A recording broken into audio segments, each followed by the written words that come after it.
Welcome to a new take on the news, asking the hard questions on the subjects that matter to you and putting the public at the centre of the national conversation. This is The Great Debate.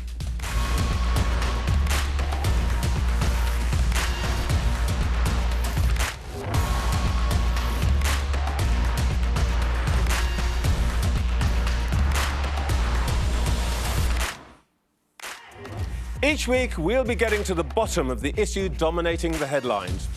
This week, things we might have thought we'd left behind. Fuel shortages, panic buying, empty shelves, and the spectre of a winter of discontent. Our viewers panel will share their stories, have their say, and they'll hold our studio guests to account. And here in the studio, joining us this week, the Secretary of State for the Environment, Food and Rural Affairs, George Eustice. Ian Wright, Chief Executive of the Food and Drink Federation. Mary Starks, a former Executive Director at the energy regulator Ofgem. And Dale Vince, the founder of energy company Ecotricity. With petrol pumps running dry, supermarket deliveries delayed, and prices on the rise, the big question tonight: is Britain running on empty? So let's go straight to our viewers panel, as we'll always do. And can we start with people at the sharp end of the current crisis, the HGV drivers? And I'm going to come first to Andy Potts. Andy, you've been a driver for many years. What's your experience of the job in the past and now? Well, nothing's much changed, to be honest. All of this, what's going on now, I think it's a watershed in the industry, because it's bringing to light the conditions of what people are having to not only live under but work under. OK, thank you, Andy. And now Steve Jackson in Northampton.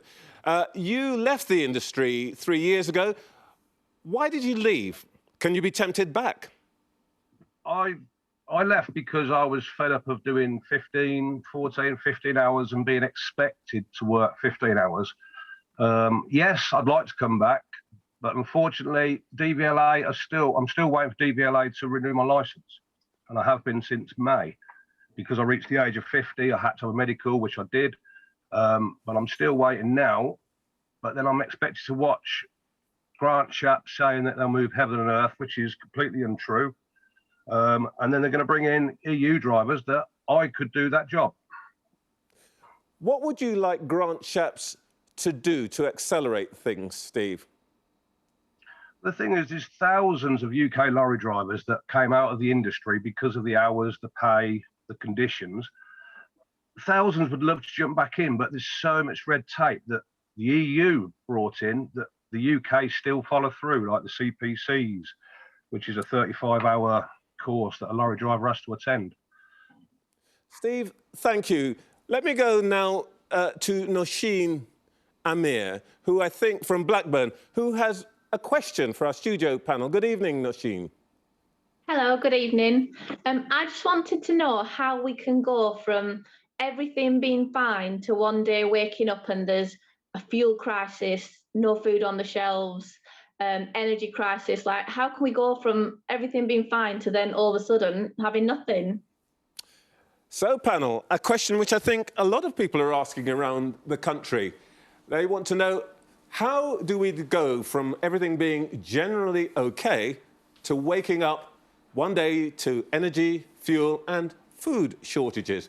Well, Environment Secretary George Eustice, how did that happen? Well, I think the thing to bear in mind is that as we've come out of this pandemic, and this is happening right around the world, there's quite a bit of turbulence in supply chains generally. So there's been disruption to shipping. We're getting labour shortages in key sectors. We're getting some disruption to some of those, the supply of HGV drivers and other supply issues. So some of the goods that manufacturers would normally import and use, they're finding it harder to get hold of those. So there is a bit of turbulence as we come out of this. It will settle down.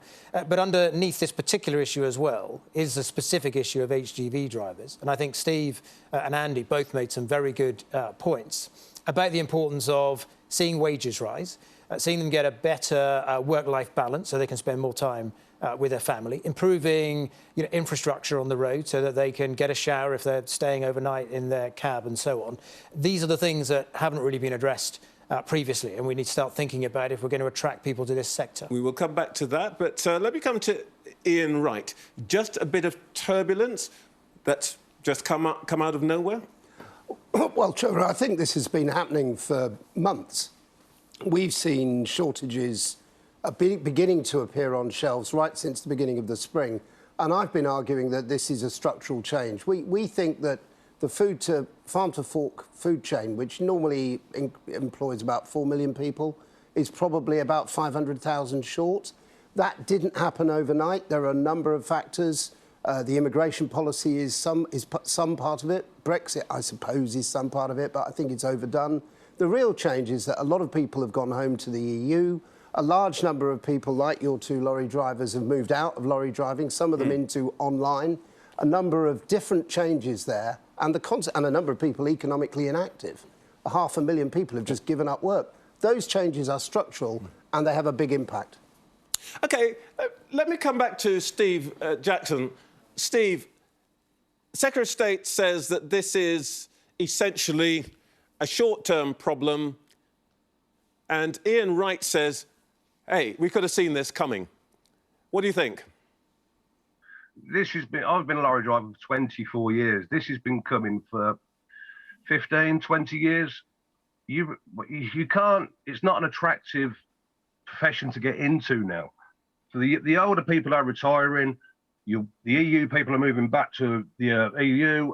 It's not an attractive job for the younger people to come into. OK. Let me come back into the studio to Dale Vince. You have an electricity business. You've been in the middle of some of the issues of energy. What do you think? A temporary blip or something that heralds a big change for us? In the case of the energy market? Yeah. It's not a temporary blip. I would say a whole bunch of things have come together, and the problems that have been underlying the industry for a very long time have come to a head. And we can see that we're utterly dependent on foreign markets for our energy supplies of oil and gas. And what we really need to be doing is making our own here. And in the process, creating a great number of very good long-term sustainable jobs. It makes a great deal of sense to do that because we spend £50 billion a year bringing fossil fuels to our country just to burn them. We don't need to do that. We can make the electricity and gas that we need right here from renewable energy and fight the climate crisis at the same time. Mary Starks, to some extent, when you were at Ofgem, this issue of policy about how we deal with long-term energy needs, whether we get more energy from abroad or whether we can generate more here, was in your hands. Do you agree with Dale that we could have done better? I certainly agree that the direction of travel is towards generating more electricity renewably, and we've made enormous strides in doing that over the past couple of decades. But it's a big road to travel, and we've still got a lot further to go. When you say we've got a lot more to go along the road, what direction would you be heading in? What's on that road? So we need to remove fossil fuels entirely from our energy system.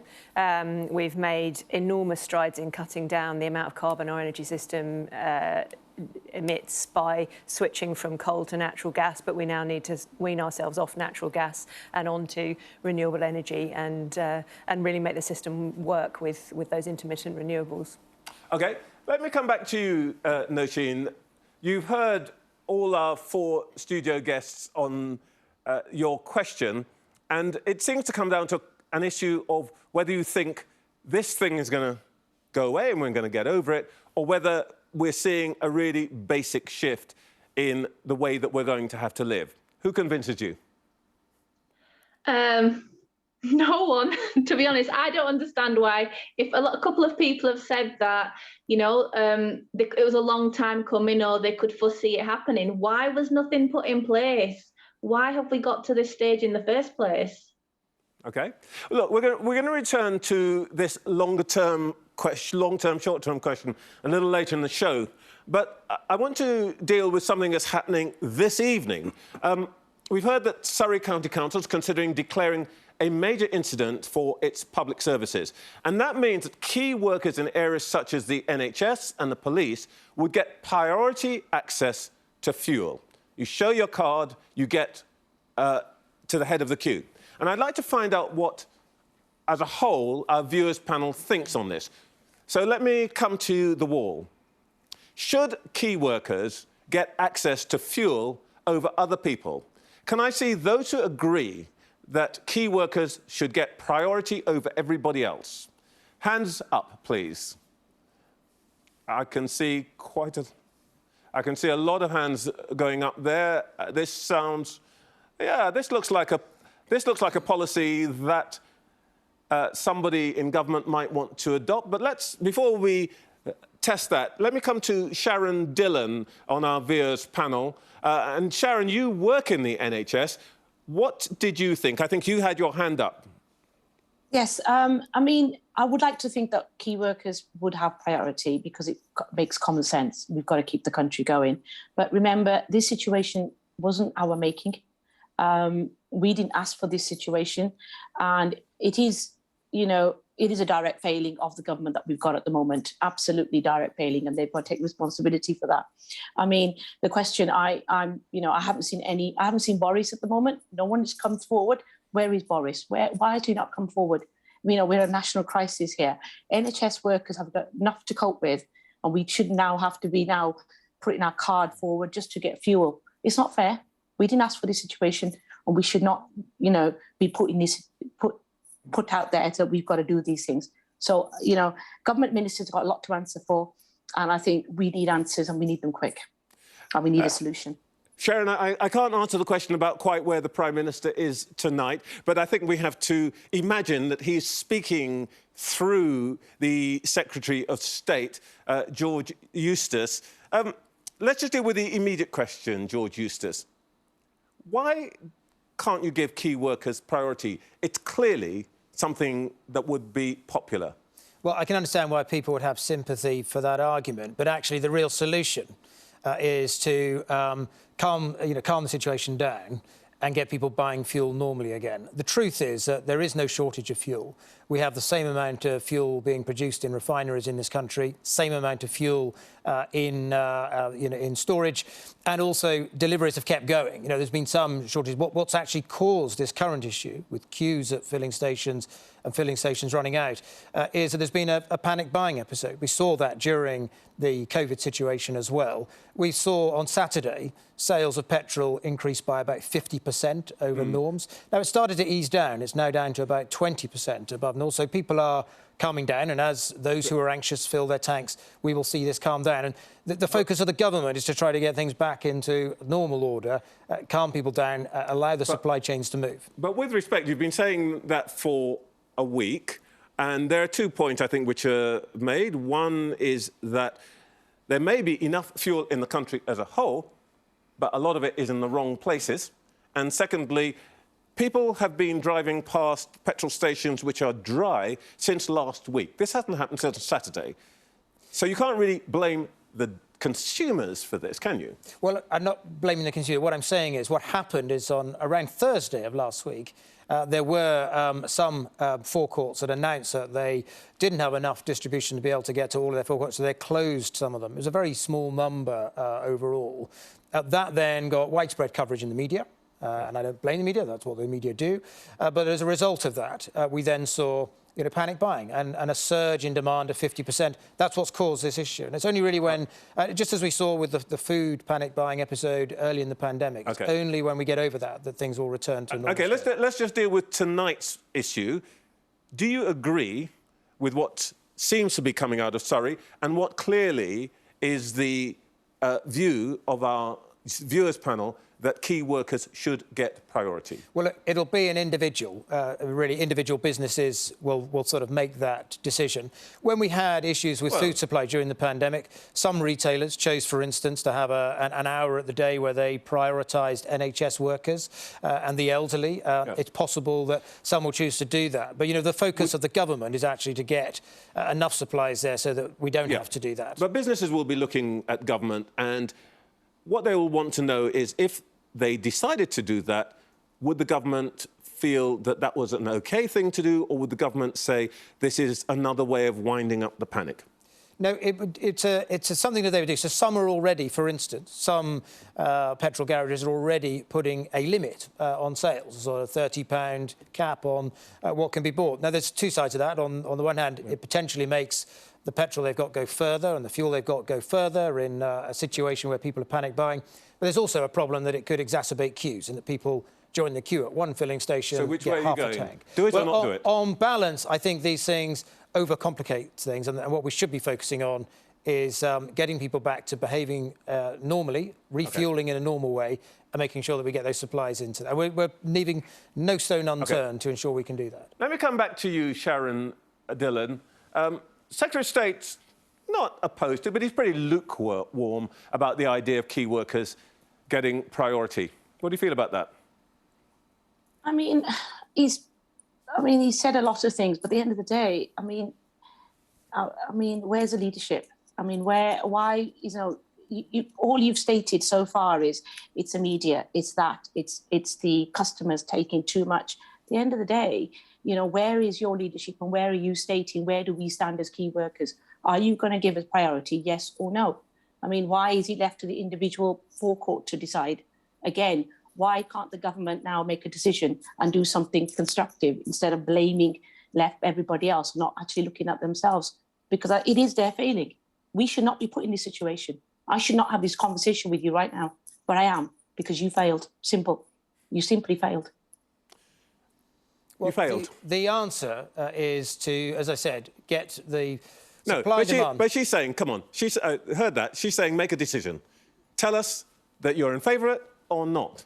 Don't go missing. Well, what I'm saying is I don't think it's helpful to overcomplicate things. And what we should be focused on is making sure that we get the supplies back in to these garages and actually get the demand levels down to normal levels. It's already gone from a 50% increase down to yesterday it was about 20% above normal levels. There's signs that this is calming down now and that people are getting back to normal buying habits. As soon as they do, this situation will be resolved. Dale, what do you make of this?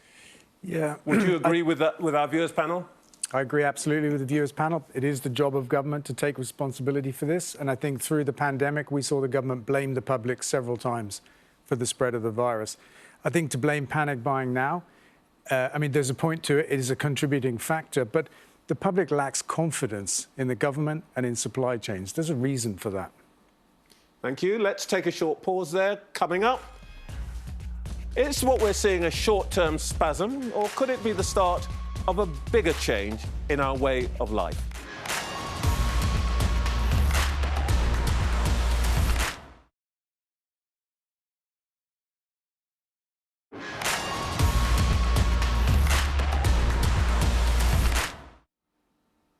Welcome back to the great debate, where we're asking whether Britain is running on empty. One of the big questions for us all is, of course, how long will the current crisis last? Could it even be part of a permanent shift? Well, let me go now to the wall, to Mansa Wood-Ando. Mansa, I think you have a question for the studio. Yeah, so it's basically, is COVID or Brexit basically to blame for the shortages, and will the problems continue? Have you got a view about that, Mansa?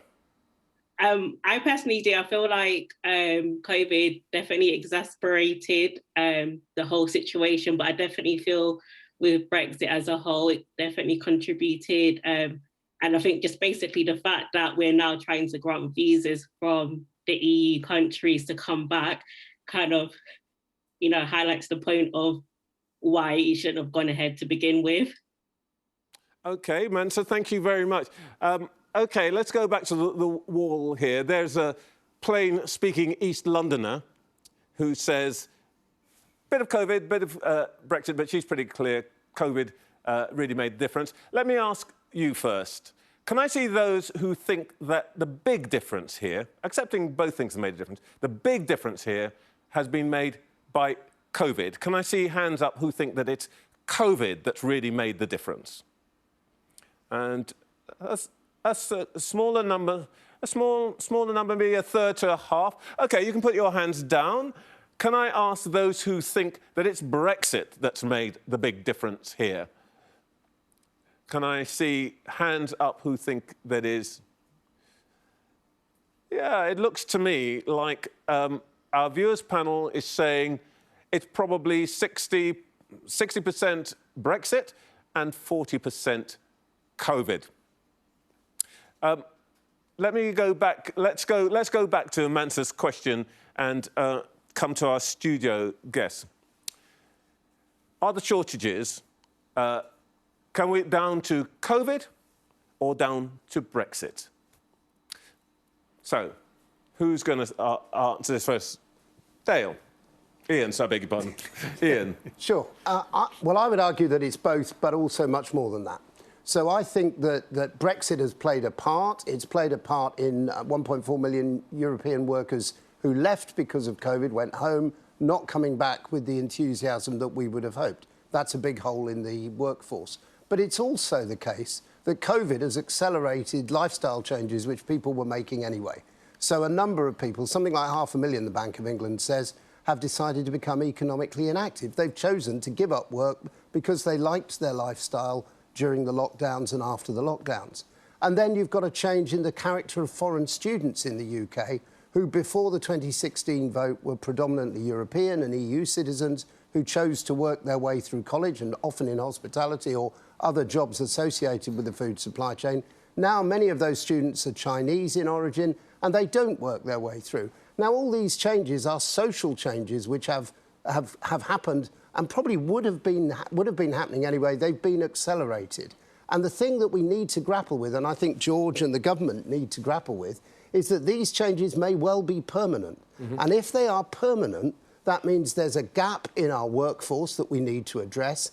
And the immigration policy that was designed for a different kind of workforce pre-Brexit in terms of policy making is now, in my view, not fit for purpose.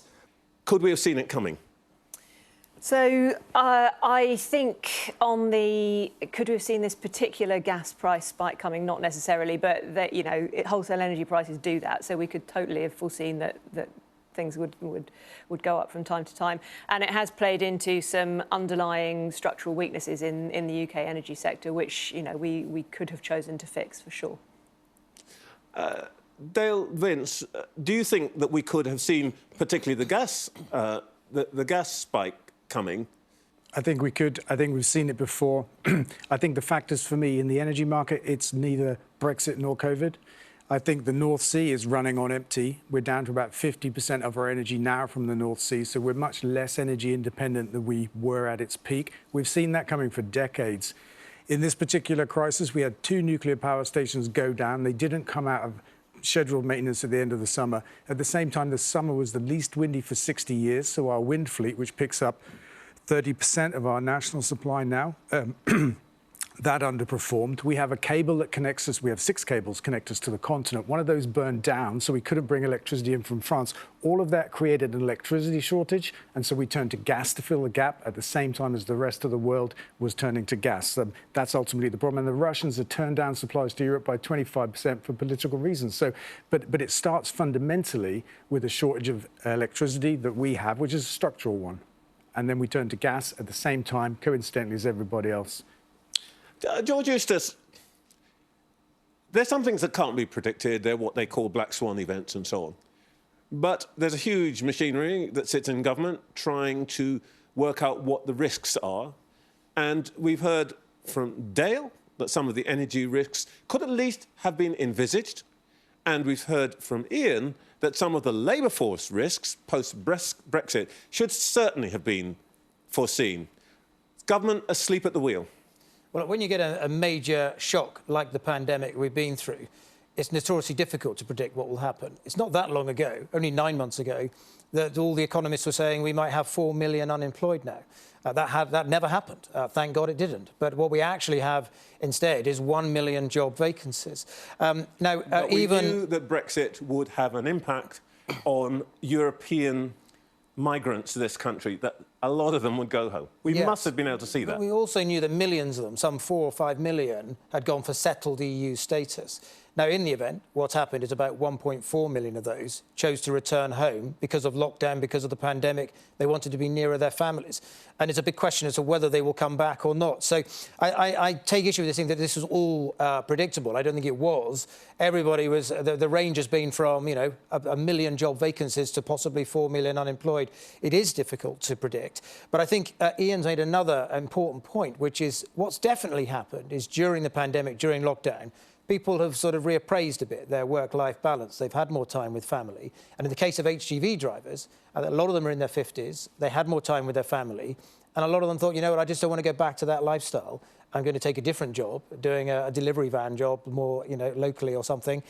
And that's been a choice that they've made. So these are, you know, there's a whole combination of things that are going on here. And when it comes to the electricity market, look, we've reduced our carbon emissions by 40% by a massive expansion of offshore wind. We're going to have another five-fold increase in that in the next decade or so. And we do get most of our gas either domestically produced or from Norway, from trusted partners. George Eustace, if I may just quickly make one point. All this makes a lot of sense, but there is a slight tendency for government ministers. I spoke to your colleague Grant Shapps yesterday, to answer every question with the suggestion that somehow the population is at fault. They've made some rather bad choices about how they respond to COVID or how they respond to the petrol shortages and so on. That's not a great look for a government to be telling its own people, you've all been a bit naughty, and if you hadn't been so naughty, then we wouldn't have this problem. Well, I'm not saying anyone's been naughty. Actually, in many ways, it's a perfectly natural thing for people to reappraise their life. There's lots of heads nodding at that behind the screen. If they're an HGV driver, to think that they want to spend more time with their family, to use that time in lockdown to reappraise their work-life balance. In many ways, that's the most natural thing in the world. And so what we actually need to do is, rather than just think that more immigration is the answer to all these things, we probably need to think about some of the structural issues in this area. How do we attract people to that sector? What do we need to pay them? We need to sort of bring more dignity to some of these jobs. You know, there's a lack of patience for HGV drivers on the roads. Motorists, you know, don't tolerate the fact that they block up the roads and so on when they're trying to get goods through the system. We've got to get much more, you know, respect for that. And they have to sleep in lay-bys. Well, and when they go to supermarkets, people on their back about being late. You know, we've got to have quite a culture change in order to appreciate some of these roles more. And we don't necessarily do that by opening the door to lots more immigration. Sometimes it does need higher wages and better working conditions. OK. Time for a short break. When we come back, it isn't just food and fuel that's running short. This week, furlough and the £20 uplift in universal credit come to an end. Will that leave the wallets of millions of people empty too?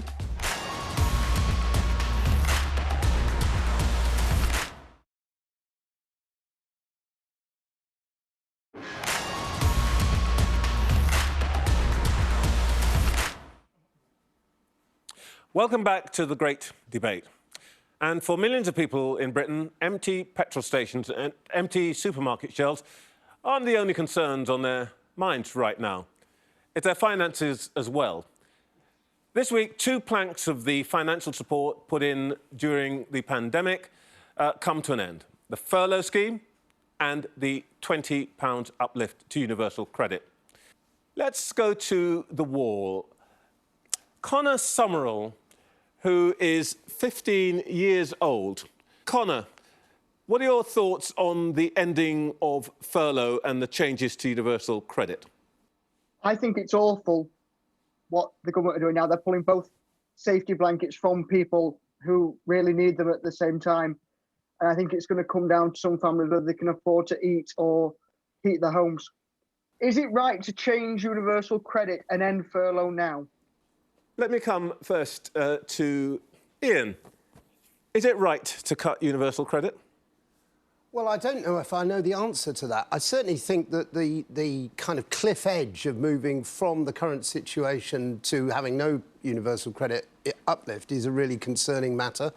At a time of relatively high food price inflation, I think that is a worry for people on fixed incomes and with limited incomes. And I also think that the uncertainty created by the current debate on shortages will worry people on fixed incomes. My concern is also that one of the things that is happening is, in my view, an erosion of our just-in-time food delivery process, our food supply process. That doesn't mean we're ever going to run out of food. We are not going to run out of food. Big red letters, double underlined.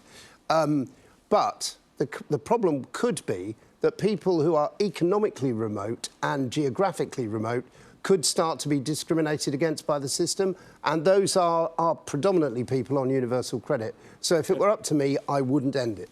Mary, when you were running policy, a big part of the responsibility there must have been what level would we set price caps on? How do we deal with people who are extremely poor, in fuel poverty and so on? What do you think this removal of the, yes, temporary £20 increase is going to do to that group of people that you used to worry about? So, I mean, I think it's the timing is very difficult. I think coming into a winter where we're definitely going to see energy bills increase, they're going to go up by about £140 next month, and then we can expect further increases into the spring. You know, as Ian said, there's also food price inflation. So I think it's a very difficult thing to remove universal credit, the universal credit uplift, coming into a kind of cost of living squeeze. You know, when I was at Ofgem, we worried enormously about fuel poverty and affordability of home heating.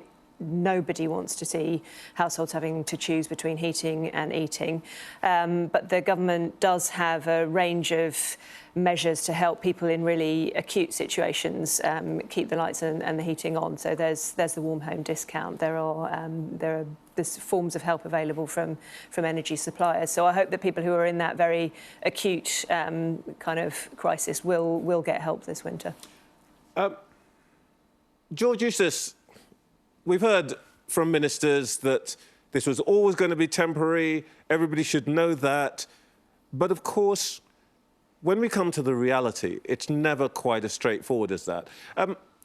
Is there any conversation going on in government about doing anything to mitigate the impact of this cut? Well, I think the first thing to bear in mind, both of these things were temporary measures to deal with the pandemic, and we spent hundreds of billions of pounds on interventions to try to get us through this pandemic. The question asked specifically about furlough, I mean, the early part of this programme was all about labour shortages. So there can be no justification for carrying on furlough. At this point, we need people to get back to work. There are 1 million job vacancies. If they want a better paid job, they can probably get one because wages are on the rise. And so we do need people to come off furlough and play their part back in the economy, because that's one of the issues that we've got. In the case of universal credit, look, this is always going to be difficult, but it was always a temporary rise. And you have to look at it in the context that wages are rising. We have kept in place some of the other supports, so local housing allowances for those with particular needs and child allowances. Some of those have been kept in place. But we were never going to be able to afford this indefinitely. To keep it there indefinitely would cost around £6 billion. That's the equivalent of a penny on tax. And having spent hundreds of billions of pounds to get through this pandemic, there does come a time when you do have to take some difficult decisions to try to get our economy back to normal. And, the positive thing there is that wages are rising. The changes we've made in recent years... They're not rising enough to get people back in heavy HEV vans, are they? No, well, they will continue to rise. I've seen salaries quoted in some cases of getting up to sort of 70,000 for some lorry drivers. I think that's an exception rather than the rule. But they are rising. And when I talk to, for instance, people in Ian's sector, in the food processing sector, many of them in the last year have increased their pay and wages by 10% or more. Let me go back to the wall. Wayne Taylor, I know that you've thought quite a lot about this issue of universal credit. What did you make of what the Secretary of State just had to say? I totally agree with him. Absolutely agree with him. I mean, it was supposed to be a temporary measure, and I think it's gone on long enough and it should be removed. To me, the taxpayer shouldn't be subsidising people's lives. But I also think that the whole system itself needs a radical changeover. Because you've got people who can work and don't, but you've also got people who don't work because they can't work and they don't get enough help. I think the system's very easy for the needy, but it's also difficult for the ones who need that help. So to me, in a nutshell, the ones who can work, they need to work, and just remember there's a lot of jobs out there, especially truck jobs, with great salaries that are going begging. Thank you. Let me come to Jennifer Griffiths, who is from the group Excluded UK, which was formed to support those not eligible for government support during the pandemic. What are you hearing, Jennifer, both from the people who are part of your group and what you think about what's been said here in the studio? I think it's very easy for people to just simplify the system. I'm director of member welfare at Excluded UK, so I deal with not just the financial implications of these decisions, but also the mental health implications of these decisions. I think that the £20 universal credit uplift, it was a temporary measure. It was advertised as a temporary measure. We knew all the way along that the government was supplying that to get us through COVID-19. However, with the other price hikes that are going up as well, the combination of all these things going on together, I think it's just terrible. I mean, I was talking to one of your producers. One of the case studies that I've got, we've got a lady who was a school teacher, a supply teacher, and she has 2 young children. Because she's a supply teacher, as soon as COVID-19 hit, obviously all those jobs went because the schools are shut. She's now on UC and food bank donations. She's had to sell her house, living with her elderly parents, and she's had to sell a lot of the toys and clothes to stay afloat. Jennifer, can I see those who think it is right to remove the £20 uplift? Can I see hands? Those who agree with Wayne that it is right at this time to remove that £20 uplift? I think, yeah, maybe out of 100, there's 15, 20. Those who think that it is wrong to remove that £20 uplift this week. Can I see those hands in? Yeah, there's an extremely clear majority that actually whatever the cost here, a majority of people here think this is the wrong thing to do to meet the financial situation that's set out by the Chancellor. Do something else, don't do this. Well, you know, all I can say is I disagree with those who think it's the wrong thing to do. I know it's a difficult thing to do. It's a majority. Yes, and it's a difficult thing to do, and there's no doubt, as was pointed out, removing a benefit from people, albeit knowing that it was always a temporary one. There's never going to be an easy time to do that. But, you know, doing it at a time when wages are rising, and in the context of recent years, we've doubled, for instance, the tax-free threshold. We've introduced things like the national living wage, which has given £4,000 a year extra to the lowest paid. You didn't introduce it. It was here before you got there. Well, there was a national minimum wage. We introduced a national living wage, a statutory one over and above that. And those increases have given the lowest paid a boost in incomes in recent years. But, you know, fundamentally, the job market is in a very, very healthy, strong place. Wages are rising. You know, we need some of those economically inactive people to get engaged again in the labour market. And it's a terrible thing that around 40% of people who claim universal credit are working. So they are working, but they're not being paid enough for the work they do, and that's what needs to change. We'll take a short pause there. Next up, in these extraordinary times, do we have the leaders we need?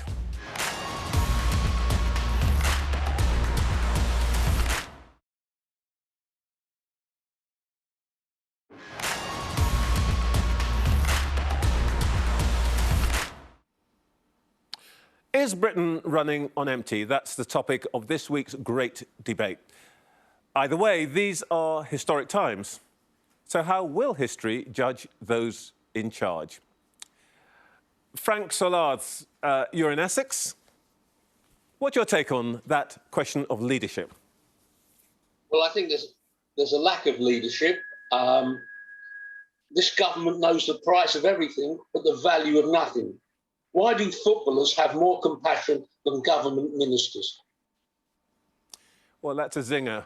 Panel, do you agree with Frank that the government is lacking compassion and he compares ministers to footballers. I think we are talking Marcus Rashford here. Before I come to you, George Eustace, Dale Vince, what do you think? I agree with Frank. Absolutely, the government does lack compassion. To say that it's a very hard thing to take 20 quid a week away from somebody that really needs it lacks compassion. It's actually much harder to have that 20 quid taken away from you. And we have the money. We can find the money. Today we heard from the Shadow Chancellor that Labour will end tax breaks worth £170 billion a year to some of the richest people in our country. We have plenty of money. We just don't put it where we should do. Ian Wright, we don't have the right leaders. They lack heart. Well, I think we have great leaders, but not necessarily all of them in government. I think we have some Would you like to name some names? Well, I'm Gareth Southgate, for example, and Dale himself. I mean, we have great leaders in business, we have great leaders in sport, we have great leaders across our society, many of them in very, very challenging roles in the NHS and in voluntary organisations. I'm not sure that we can label our politicians in quite the way that the questioner would.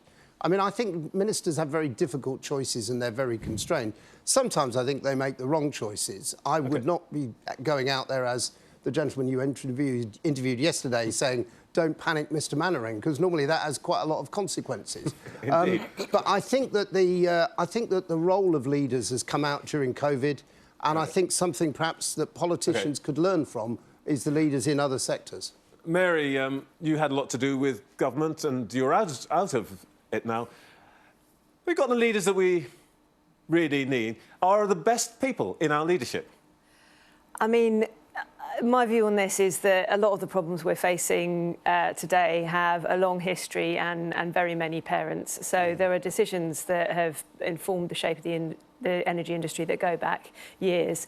You know, we, for example, as a country, we have very, very little gas storage compared to many of our continental neighbours. We have something like 2% of our annual gas needs in storage capacity compared to 25–30% on the continent. That decision is years, if not decades old, and it's come back to bite us now. So I don't think it's just a question of judging today's current crop. George Eustace, I'm not going to make any personal remarks. There's been quite enough personal remarks lately about Conservative ministers. But is there a problem here that the country doesn't think the government really knows it or cares about it enough? Well, look, it won't surprise you to know that I strongly disagree with Frank on your programme. And look, on a good day, Ian will actually occasionally pay me a compliment for the work that we do in DEFRA. But I think what I would say is I completely reject the idea that we've lacked compassion. During this pandemic, we spent around £400 billion in order to help the country through the furlough scheme, support for businesses to keep them going, support for people on low incomes. Since then, we've had the great success of the vaccination programme, where we've been one of the most successful countries in the world. That's enabled us to come out of lockdown sooner than most countries in the world, and it's given us the strongest growth in the G7 as a result. That is good leadership. Thank you very much. I wish we had a lot more time, but we don't. That's all we've got time for today. It just remains for me to thank our panellists here in the studio, Dale Vince, Mary Starks, George Eustace and Ian Wright. And I want to thank particularly all the people on our viewers panel for joining us and being such a great panel.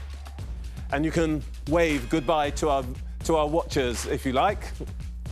Thank you so much. Guys, been terrific. Well, they all look like they'll be continuing the conversation. Hopefully, you'll be doing the same at home. Thank you for watching. We'll see you again for next week's Great Debate.